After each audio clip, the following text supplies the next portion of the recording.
요즘 전 세계인의 주목을 받고 있는 한국 드라마가 한 편 있습니다. 더 글로리라는 드라마인데요. 어린 시절에 학교 폭력을 당했던 피해자가 이제 성인이 돼서 자신을 괴롭혔던 그 가해자들에게 복수를 하는 그런 내용의 드라마예요. 사실 저는 이 드라마가 굉장히 화제가 되고 있다라는 것을 알았고, 또 주변의 많은 사람들을 통해서 한번 이 드라마를 보라는 권유도 받았는데, 이상하게도 굳이 이 드라마를 보고 싶은 생각이 별로 없었어요. 그런데 오늘 설교를 이렇게 준비하면서 문득 그 드라마가 생각이 났고, 그래서 어떤 내용인지 궁금해서 그 유튜브를 통해서 그 줄거리를 좀 이렇게 일부를 한번 보았습니다. 배경이 좋은 아이들 몇몇이 가정 형편이 좋지 않은 그 친구를 괴롭히고, 또 그렇게 피해를 당한 학생이 학교에 내가 이렇게 폭력을 당했다고 신고를 하면 선생님이 그 배경 좋은 아이들 그 친구들의 편을 드느라고 이 맞았다고 신고한 이 피해자 학생을 뭐라고 꾸짖기도 하고, 심지어 뺨을 때리기까지 하는 그런 장면이 거기에 이렇게 나오더라고요. 야, 정말 학교에서 저런 일이 있을까 싶은 그런 장면들이 그 드라마에 나오는 것을 보았습니다. 근데 그 가운데 특별히 제가 조금 충격을 받았던 건 가해자들, 그 여학생들인데, 이 가해자들이 왜 여성들이 머리할 때 쓰는 그 고데기 있잖아요. 그 고데기를 가지고 이 고데기가 얼마나 달궈졌는지 온도를 한번 체크해 봐야겠다고 하면서 그 피해자인 학생의 몸에다가 그 고데기를 막 대고 몸을 지지는 장면이 막 나와요. 그 모습을 제가 보면서 야, 저건 너무 좀 과장된 거 아닌가? 그런 생각이 사실은 들기도 했습니다. 어린 학생들이 할 수 있는 그런 행동이라고는 제 상식에서는 잘 이해가 되지 않았기 때문이에요. 학교 폭력이 심각하다는 사실을 제가 알고 있었고, 특히 요즘에 언론 보도를 보면 많은 사건 사고들 속에서 유난히 학교 폭력에 대한 그런 이야기들이 많이 등장하고 있잖아요. 하지만 그렇다고 해도 그 드라마에 나오는 그런 잔인한 장면, 저런 모습까지 과연 아이들이 정말 있을까라는 생각이 제 마음속에 계속 일어났습니다. 그런데 제가 그 드라마를 좀 이렇게 보다가 신문 기사를 이렇게 검색을 해봤는데, 제가 더 충격을 받은 건 그 온도 체크한다고 그 친구 몸에다 고데기를 대고 몸을 지지고 했던 그 일이 실제로 일어난 실화를 바탕으로 한 이야기라는 거였어요. 그것도 17년 전에 충북 청주에서 중학교 3학년 여학생을 그 고데기로 그 몸을 지지는 사건이 실제로 일어났었다고 합니다. 가해자들은 그냥 그 몸을 지지고 끝난 것이 아니라 이 피해자 학생의 몸에 그 상처가 아물고 딱지가 생기면 그 딱지를 막 또 뜯어냈다 그래요. 그 피해자 학생이 더 극심한 고통을 받도록 그렇게 했다는 기사가 거기에 나와 있었어요. 여러분, 말만 들어도 참 잔인하죠. 어떻게 중학생 아이들이 그렇게까지 잔인할 수 있을까 하는 생각이 우리의 머릿속을 떠나지를 않아요. 우리는 지금 출애굽기를 통해서 하나님께서 바로와 애굽 사람들에게 10가지 재앙을 내리는 그 장면에 대해서 우리가 함께 살펴보고 있습니다. 사실 이 10가지 재앙을 1번부터 10번까지 하나하나 구체적으로 살펴보는 것도 우리에게 어떤 의미가 있겠지만, 저는 그렇게 이것을 하나하나 살펴보는 것보다는 이 10가지 재앙 전체를 통틀어서 여기에 나오는 몇 가지 그 교훈에 대해서, 주제에 대해서 여러분과 함께 살펴보려고 해요. 먼저 지난주에는 애굽의 번영을 위해서 정말 열심히 그 우상을 섬겼던 그 바로의 열심, 그 바로의 노력을 우리가 함께 살펴보면서 하나님을 떠난 열심은 결국 우리의 인생에 아무것도 남지 않는다, 헛되다라는 것에 대해서 우리가 함께 살펴보았습니다. 오늘은 바로의 완악함에 대해서 우리가 함께 살펴보려고 해요. 여러분, 제가 예전에 설교할 때 이 출애굽기 이 말씀에 보면 바로의 마음이 완악했다라는 표현이 14번 등장한다라고 여러분에게 말씀을 드린 적이 있습니다. 그만큼 이스라엘 백성들의 그 출애굽 사건에 있어서 너무나 중요한 주제이고, 또 우리가 결코 가볍게 넘기지 말아야 하는 아주 중요한 주제가 바로 이 바로의 완악함이라는 것이에요. 하나님께서 애굽에 10가지 재앙을 내리시게 된 가장 결정적인 이유, 그것은 바로 이 애굽 왕 바로의 완악함 때문이었습니다. 물론 출애굽이라는 이 위대한 사건은 이스라엘 백성들의 그 간절한 부르짖음, 너무나 고통스러운 그 현실에 대해서 하나님 우리를 살려달라고, 하나님 우리에게 자비를 베풀어 달라고 그렇게 간절히 부르짖었던 그 이스라엘 백성들의 그 기도를 들으신 하나님에 의해서 계획되고 연출된 사건임에는 분명합니다. 출애굽기 2장 24절과 25절 말씀이에요. 하나님이 그들의 고통 소리를 들으시고 하나님이 아브라함과 이삭과 야곱에게 세운 그의 언약을 기억하사 하나님이 이스라엘 자손을 돌보셨고 하나님이 그들을 기억하셨더라. 여러분, 이 한 문장에 하나님이 4번이나 하나님이라는 표현이 나와요. 그러니까 이 출애굽의 사건은 다른 어떤 사람들에 의해서, 환경에 의해서 일어난 그런 우연한 사건이 아니라 전능하신 하나님, 그 이스라엘의 하나님께서 직접 계획하시고 역사하신 그런 사건이라는 겁니다. 하지만 그럼에도 불구하고 이 하나님께서 그렇게까지 출애굽의 과정을 통해서 특히 10번의 재앙을 일으키시면서까지 이 이스라엘 백성들을 광야로 이끌어내신 그 이유는 바로의 완악함 때문이었습니다. 바로가 너무나 완악했기 때문에 이스라엘 사람들, 히브리인들을 탄압했고 그들에게 무자비하게 아주 극심한 고통을 주었고, 그 고통을 견디지 못한 이스라엘 백성들이 탄식하며 부르짖었고, 하나님께서 그들을 이제 광야로 이끌어내겠다고 하실 때에 바로의 그 완악함이 그 하나님의 말씀, 하나님의 명령을 거부함으로 인해서 이 10가지 재앙이 애굽에 내려지게 되었기 때문입니다. 그러니까 지금 이 애굽과 또 바로가 재앙을 당하고 고통을 받게 된 원인은 결국 이 바로의 완악함 때문이라는 거예요. 그런데 문제는 그렇게 재앙이 시작되었음에도 이 바로의 완악함은 결코 달라지지 않고 있다는 겁니다. 지난주에 살펴본 것처럼 하나님께서 애굽의 첫 번째 재앙을 내리셨어요. 나일강이 피로 변하는 사건이었습니다. 나일강이 피가 되는 그 첫 번째 재앙을 하나님께서 내리셨는데, 우리가 지난주에 살펴본 것처럼 바로의 마음이 변해요, 변하지 않아요? 전혀 변하지 않았어요.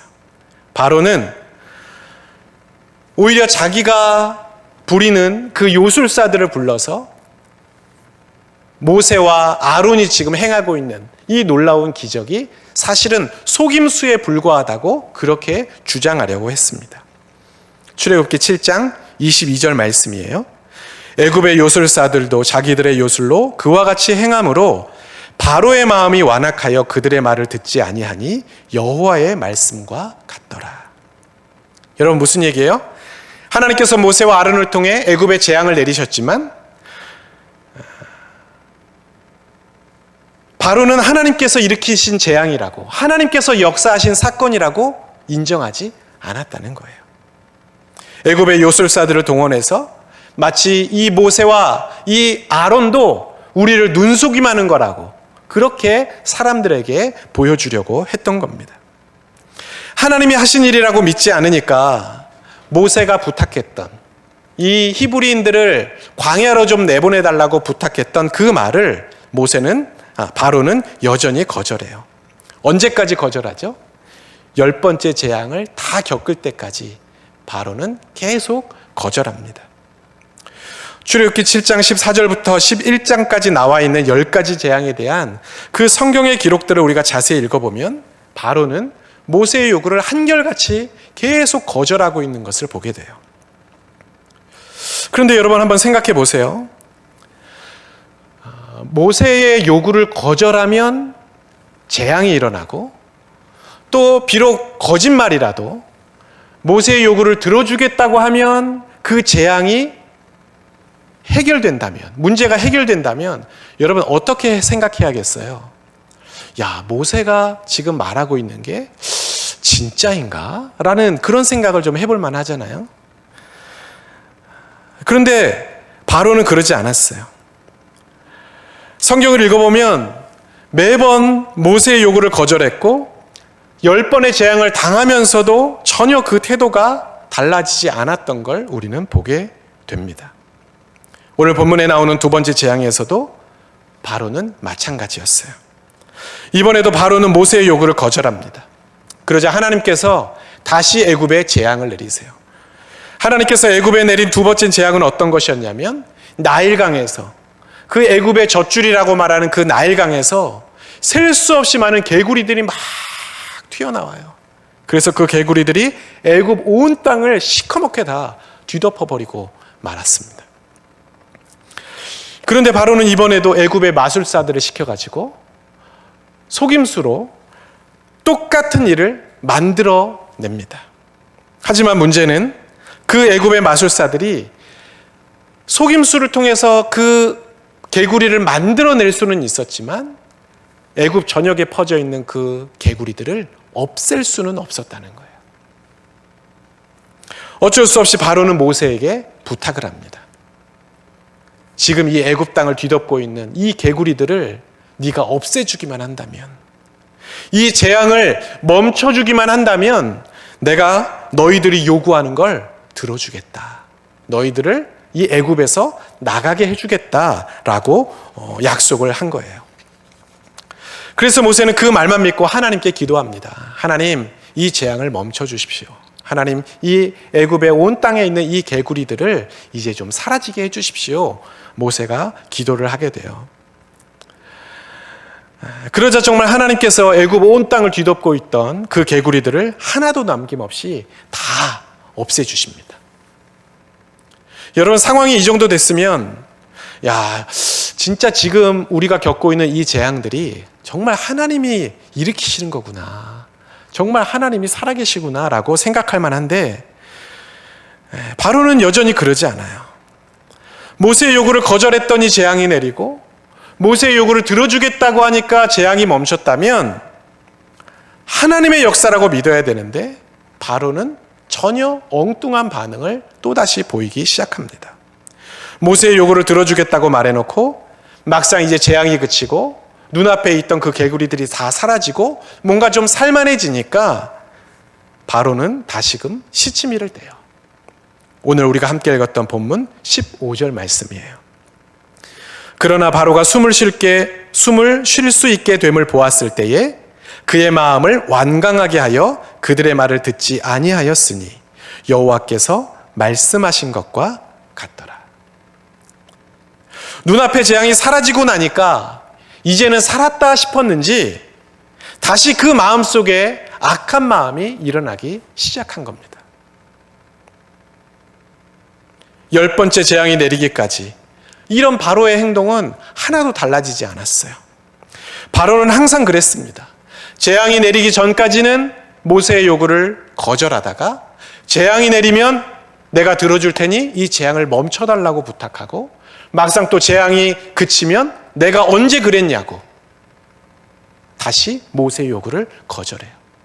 그렇게 바로는 계속 10번의 재앙을 겪으면서 이 애굽 온 땅과 애굽의 강이 초토화되고 심지어 애굽의 장손들마저 다 죽어나갈 때까지 바로는 깨닫지 못하고 여전히 고집을 부리고 있습니다.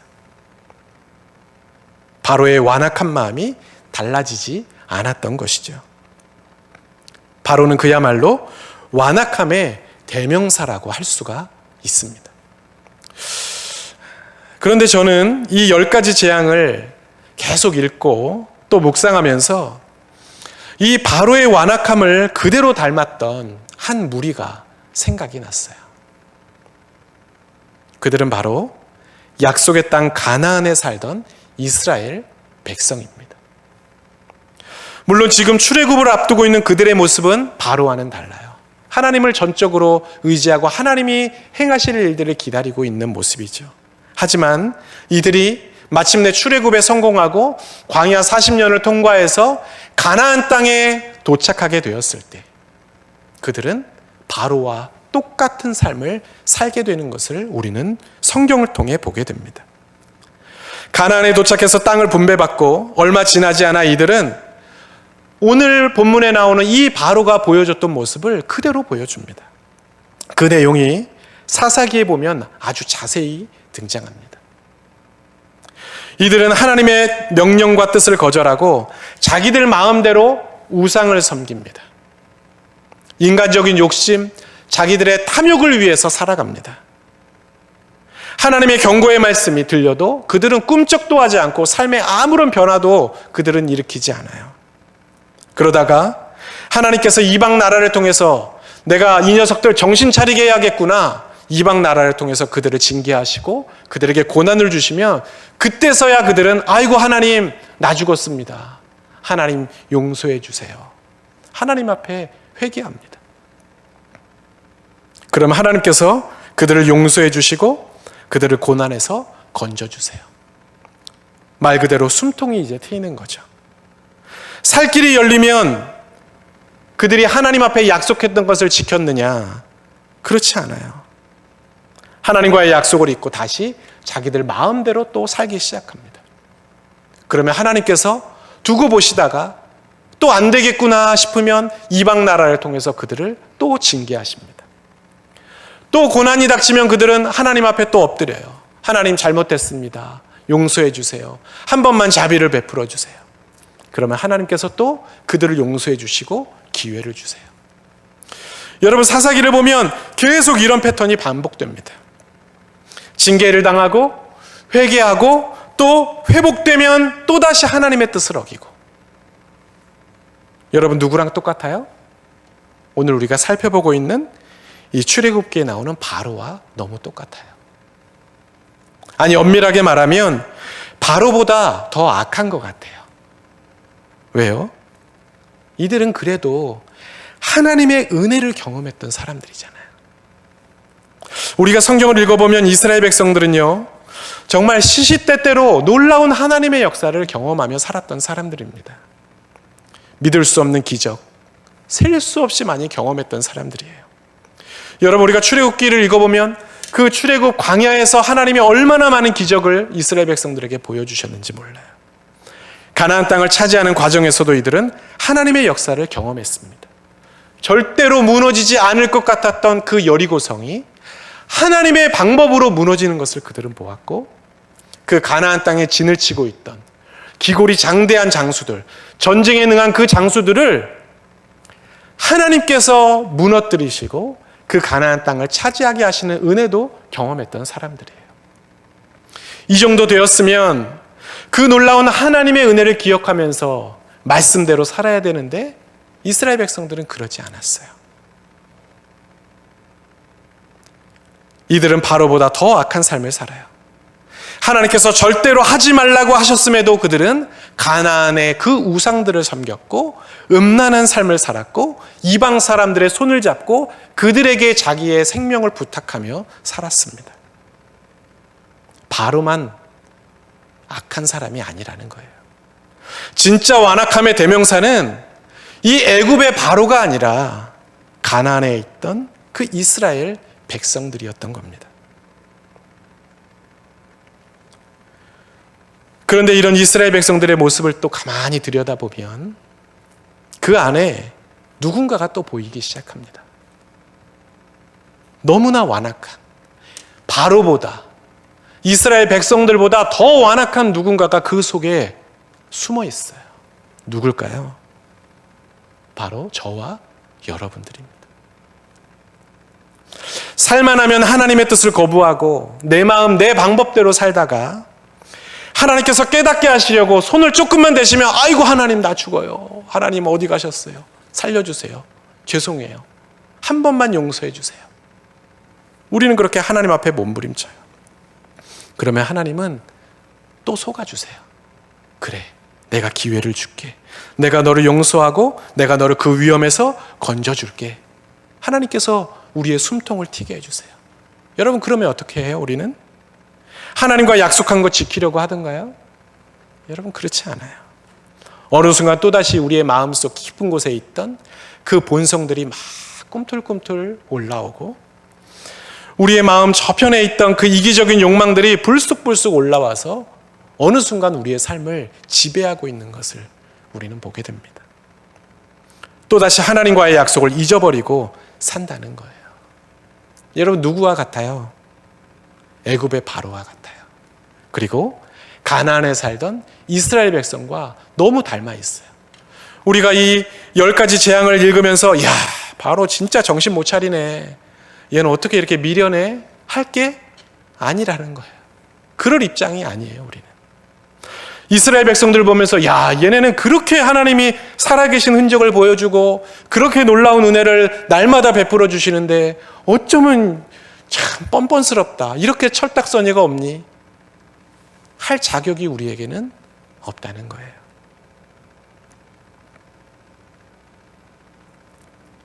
자세히 생각해 보면 우리가 애굽의 그 바로보다 더 완악하고 그 가나안에 살고 있던 그 이스라엘 백성들보다 더 미련한 것 같아요. 왜냐고요? 바로는 하나님의 은혜를 경험하지 못한 사람이었고, 가나안 땅의 그 이스라엘 백성들은 십자가의 그 구원의 은혜를 경험하지 못한 자들이었지만, 우리는 그 모든 걸 다 경험한 사람들, 그 사실에 대해서 너무나 잘 알고 있는 사람들이잖아요. 하나님의 뜻을 거스르고 내 마음대로 살던 나의 죄를 용서하시고 죽음 가운데서 우리를 구원하시기 위해 예수님께서 모진 고난을 당하시고 십자가에 죽으셨다는 것, 그 십자가의 놀라운 사랑을 기억하는 이 고난주간을 우리는 보내고 있잖아요. 그것을 우리는 너무나 잘 알면서도 우리는 달라지지 않아요. 우리의 인간적인 자아는 너무나 시퍼렇게 살아있고요, 우리의 마음속에 혈기와 분노와 다툼과 질투는 여전히 우리의 마음속에 남아있음을 보게 됩니다. 불평과 원망뿐만 아니라 세상 사람들과 똑같은 방법과 기준으로 우리는 매일을 살아가고 있어요. 바로만이 아니라, 이스라엘 백성들만이 아니라 바로 우리 자신도 완악함의 대명사라는 것입니다.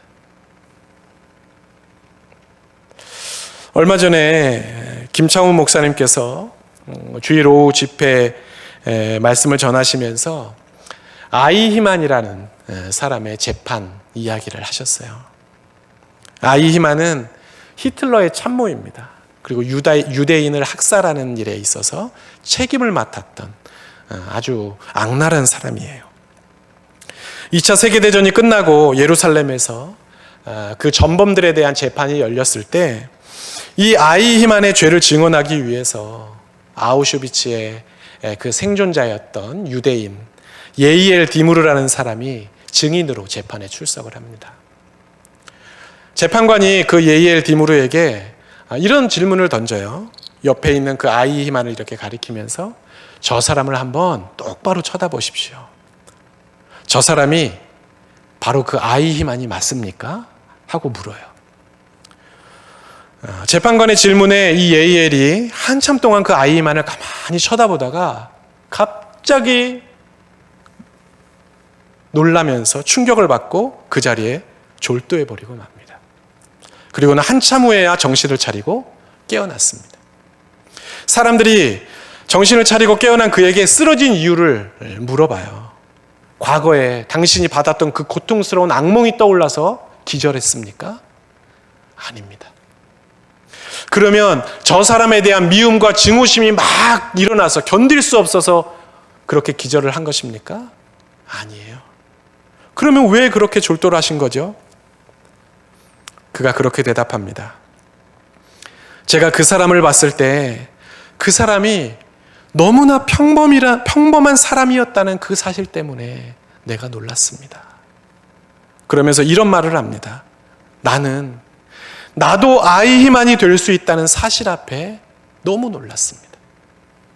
내 속에도 저 악한 아이히만이 내 속에도 살고 있다는 그 사실 앞에 나는 놀란 것입니다.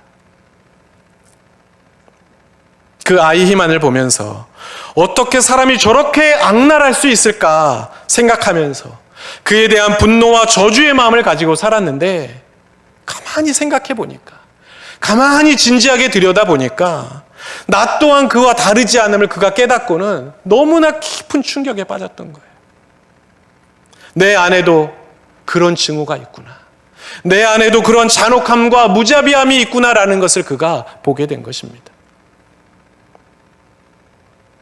저는 고난주간의 한가운데에서 우리에게 오늘 이 바로의 완악함을 보게 하시는 하나님의 특별한 뜻이 있다고 생각합니다.